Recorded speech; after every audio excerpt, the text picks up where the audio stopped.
Bonjour, on va s'intéresser aujourd'hui à l'utilisation des caches Luma dans Final Cut Pro 10 pour faire des effets de combinaison, de compositing de plusieurs images. Et c'est un tuto qu'en fait j'avais fait dans Final Cut Pro 7 et les gens qui ont essayé de le reprendre pour l'appliquer dans le 10, ils se sont aperçus que c'était pas si simple. Donc je vais reprendre ici avec comment donc faire du cache Luma dans Final Cut Pro 10. Et je vais vous expliquer par exemple pourquoi faire du cache Luma. Là par exemple j'ai deux images superposées que je voudrais composer, c'est-à-dire que je voudrais mettre un petit bout de l'une, un petit bout de l'autre. Alors pour cela, de manière traditionnelle, ici, vous voyez que je vais par exemple élaguer celle du haut, la recadrer comme ça, et vous voyez, la mettre comme ça, et pardon, là, changer de place pour la mettre dans ce coin-là de l'image, plus gros même, comme ça. Hein, donc je vais faire une composition entre les deux, et puis celle-là, je vais la déplacer, voilà, ici pour centrer mon pot de fleurs. Seulement, vous voyez que si je veux faire un gradient entre les deux, c'est-à-dire si je veux avoir un fondu entre ces deux images, je ne peux pas parce qu'ici, il n'y a plus la fonction qu'on avait dans Final Cut 7 qui était de lisser les bords. Là, on ne peut pas vraiment lisser les bords. Hein, donc c'est un autre effet qu'il va falloir qu'on fasse pour composer les images progressivement de l'une à l'autre. Et alors ça, pour ça, on va utiliser un cache Luma. Alors le cache Luma, c'est un cache qu'on va mettre et qui va laisser passer la lumière d'un côté. Donc c'est une image en noir et blanc. Le noir va laisser par transparence laisser passer l'image et le blanc va la bloquer. Ici, vous voyez, j'ai superposé deux plans. Alors en haut, j'ai cette image du chat. Et si j'enlève si je fais V pour enlever la luminosité de cette image du haut, regardez, pof, pour le désactiver, vous voyez, j'ai une autre image de mon chat en dessous. Pour le moment, on va laisser désactiver la piste du haut. Et on va venir glisser entre les deux un gradient. Hein. Donc c'est quoi un gradient? C'est une image blanc d'un côté, noir de l'autre, ou d'une autre couleur d'ailleurs, progressif, hein, au lieu que ce soit brutal. Alors ici dans mes générateurs, je vais taper gras pour chercher mes gradients. J'en ai plusieurs, j'en ai notamment un qui est dû à Alex 4D, voilà, qui est là-dedans. Ces gradients, ils sont gratuits. Je vous mettrai l'adresse pour vous les procurer parce que le gradient qui est compris dans Final Cut Pro 10, c'est pas terrible. Alors ce gradient, je vais venir le mettre au milieu des deux pistes, ici, comme ça, à la même longueur. Et ce gradient, je vais enlever aussi ici, désactiver cette piste-là pour me concentrer sur le gradient, n'avoir que lui. Alors ce gradient ici, regardez ce qu'on va faire. On va le mettre en noir et blanc, donc du blanc ici.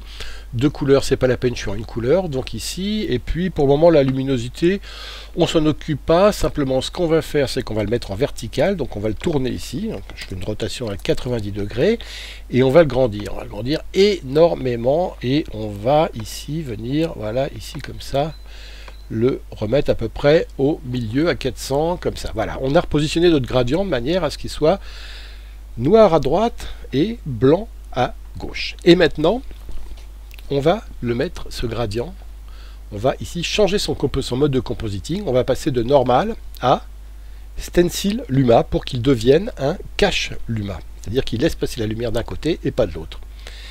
Et vous allez voir que si je réactive ma piste V ici, regardez, il laisse passer la lumière. Le blanc a laissé passer ma lumière de mon premier plan et le noir l'a bloqué. C'est le contraire de ce que je disais tout à l'heure. Bon, maintenant, on a notre deuxième image ici. On va la réactiver, la V. Là, le problème, c'est qu'elle est au-dessus, donc elle laisse tout se passer. Donc, il faut que je la mette en dessous, comme ça. Hein. Alors, soit je la pose comme ça en dessous, soit si je l'avais au-dessus, il y a une autre manière de le faire, c'est dans le compositing, ici, de basculer sur derrière.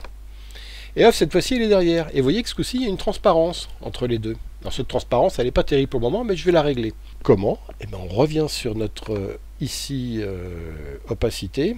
Bon, d'ailleurs, celle-là, la première, ici, vous voyez, je vais toucher un peu à son opacité. Au lieu que ce soit à 100%, et hop, ici, je vais me mettre ici à... Hop, quelque chose comme 75%. Voilà, bon. Maintenant, je reviens ici sur mon gradient, hein, au milieu, et je vais revenir sur le changement d'opacité en retravaillant mon générateur. Comment? Regardez, en jouant ici sur les départs et fins de lumière. Regardez ici, là je suis mieux, fin de lumière. On va le faire, oh, elle n'est pas vraiment plus progressive, peut-être jouer sur le centre ici de l'image. Voilà, je veux un truc quand même assez brutal comme ça.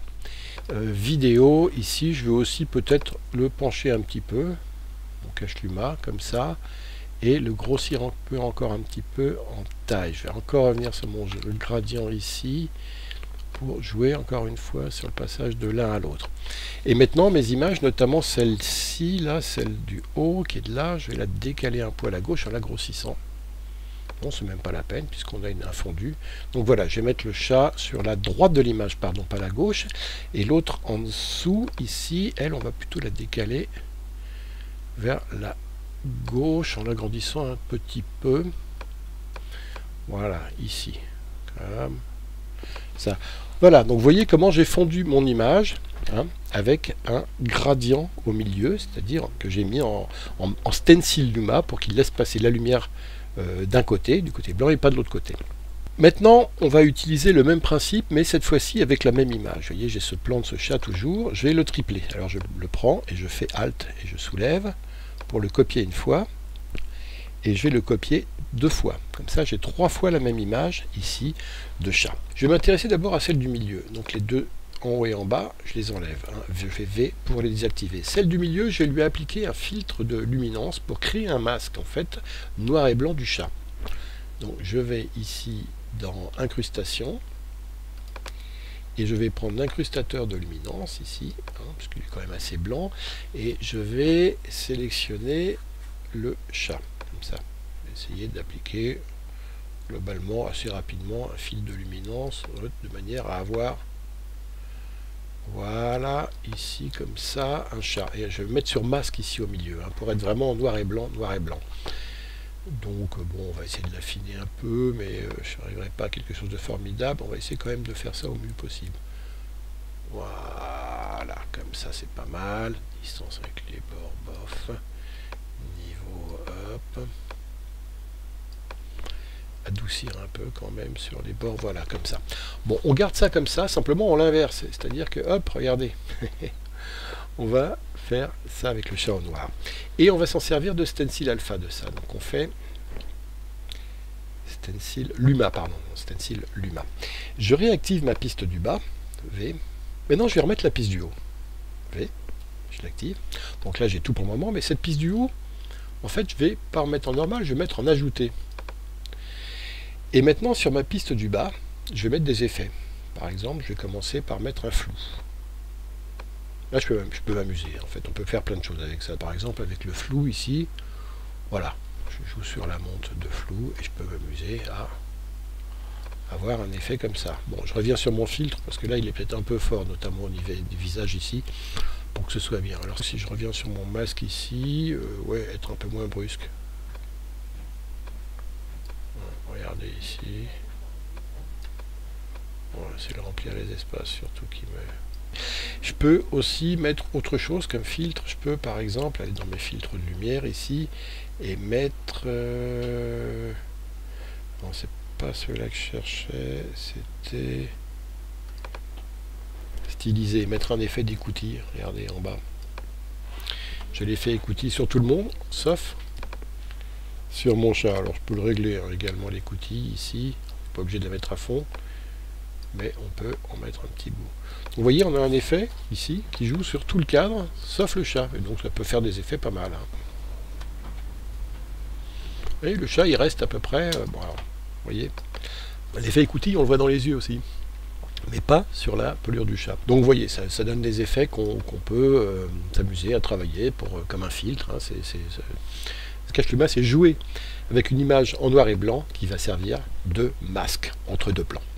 Merci et à bientôt.